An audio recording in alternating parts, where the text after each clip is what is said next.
what is will be our after the special counsel special tonight. You know, Robert Mueller testified for I don't know, like 25 hours today. It was a doubleheader with the House Judiciary and Intelligence Committees. This was a major event in Washington. Bars in Washington, D.C. opened very early today to host viewing parties of this. They started at 8:30 a.m. And I know this is interesting, but if you're watching, hearing at a bar at 8:30, you're probably an alcoholic, is probably what's going on. I was up early this morning watching with my kids. They needed a break from Paw Patrol, so we put on, and I think they learned a lot. I asked my 5-year-old if she was ready for school this morning. She said it was outside her purview and referred me to the report.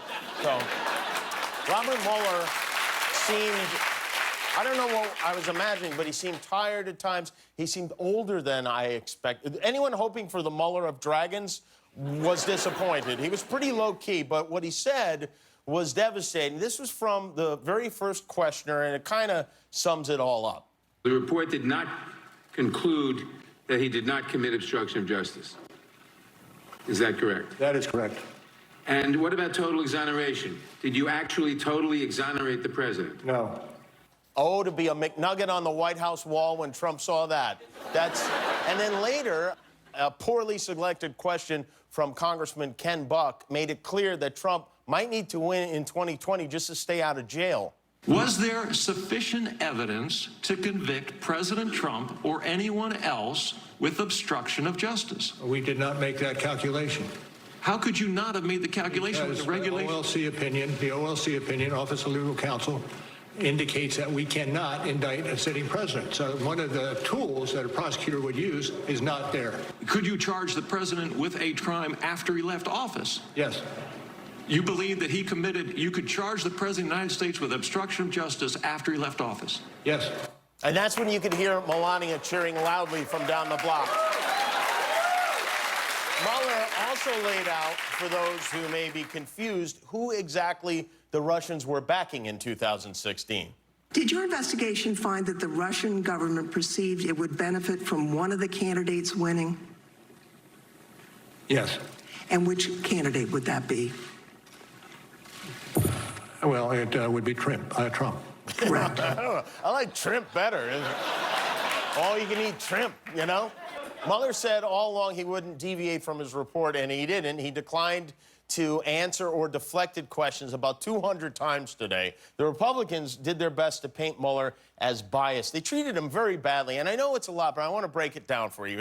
I want to catch you up on what happened. I know most of you aren't glued to the news. You're at work all day. Most of you here are on vacation, walking around in the heat with your thighs glued together. But here's what happened and what is happening. The president very clearly obstructed the investigation of his campaign ties to Russia. And think about that. FBI is looking into evidence that the Russians got involved in our presidential election, and our president personally tried to stop that investigation. He tried to fire the guy running the investigation. His own White House lawyer, Don McGahn, testified to that. The only reason that didn't happen is the only reason he didn't fire the special counsel is because Don McGahn refused to do it. He said he was being asked by the president to do crazy. Those were his words. And on top of that, the president, both personally and through his people, tried to tamper with witnesses and lied about it. He did these things. He welcomed Russian interference in our election and tried to get the people who knew about it to shut up. And our Republican representatives in Congress, they know he did. They know the president of the United States tried to stop this investigation. They just don't care. All they care about is how they'll be received on Fox News. They were more interested in attacking Robert Mueller, who's a war hero, a Marine who fought in Vietnam, no daddy, Dr. Bone Spurs excuse, and is a lifelong Republican. They were more interested in attacking the guy who investigated the foreign enemy meddling in our election than the guy who actually meddled with that foreign enemy. So here are some of the people who care more about their side winning than they care about this country. This guy. What he's doing is not obstructing justice. He is pursuing justice. And the fact that you ran it out 2 years means you perpetuated injustice. This guy. I find those facts in this entire process un-American. And this guy. The Democrats have argued for nearly 3 years that evidence of collusion is hidden just around the corner. Like the Loch Ness Monster, they insist it's there, even if no one can find it. Oh, what a great analogy. So those guys don't care about the United States. It really was something watching them defend this. Normally when people fall on their knees for Trump like that, he pays them $130,000 afterwards in hush money, but... And tomorrow, Trump will stroll out in the White House lawn and call Mexicans piñata heads or something, and we'll all be on to that. We'll all move on. Yesterday, the president said he might watch a little of the hearings. He, of course, spent the whole day tweeting about them today. He tweeted more than 20 times today, capping the tweet storm off with this: "Truth is a force of nature." And we all know how much respect he has for nature, so... And then... he walked out on the White House lawn afterward, where surprisingly he was in a very good mood. You're fake news, and you're one of the most. You're fake news. Again, you're fake news, and you're right at the top of the list also. Let me just tell you, go back to it's not what he said. Read his correction.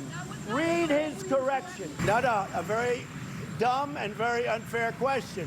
That's why people don't deal with you, because you're not an honest reporter. He didn't say that at all. You're untruthful when you ask. You are untruthful. And if you were ever truthful, you'd be able to write the truth. Now get off my White House lawn.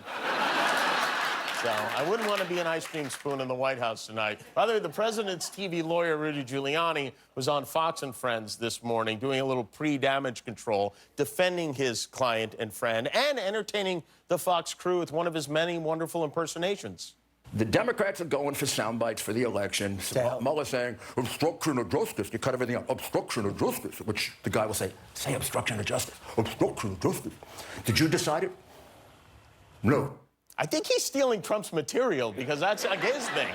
But more importantly, what is going on with Rudy Giuliani's hair? I mean, this is today.